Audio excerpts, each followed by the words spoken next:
There'll be birth, there'll be death, there'll be romance in the treetops, there'll be wicked sex, there'll be predators. It's going to be better than an episode of Game of Thrones, so go out and enjoy the cicadas. Come on, Willie. There we go. That's the cicada wave. Hey, Willie, how you doing?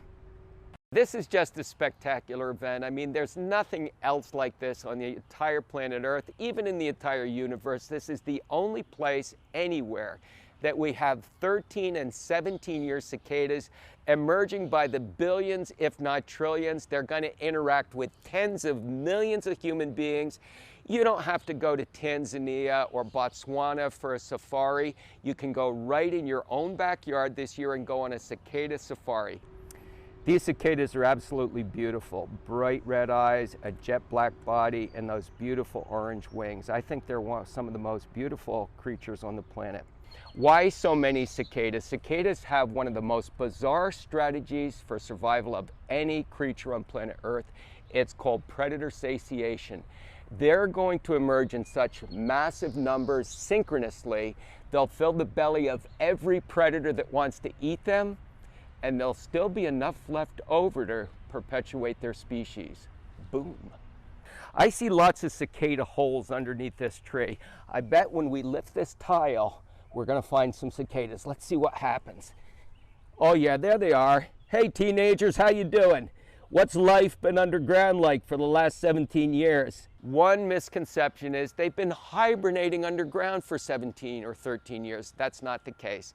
They simply have been developing very slowly underground for the last 17 years, growing from the size of a grain of rice to about this big, and it's going to take 17 years to do this. Hey, look at this. Last night between dusk and sometime around midnight, these guys emerged from the shells.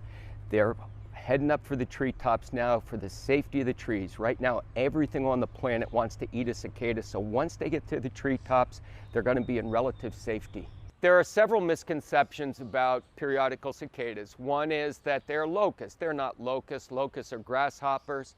Cicadas are much more closely related to aphids. There's another misconception that cicadas are harmful. Cicadas are not harmful. They don't bite. They don't sting. They're not going to harm you or your pets, so you don't have to fear the cicada. Now, I know some people will be afraid of cicadas, but hey, cicadas don't bite. Cicadas don't sting. Cicadas don't fly away with small dogs and children like the monkeys in The Wizard of Oz. Sometimes they will try to get in your mouth. Sometimes they might try to walk up your face.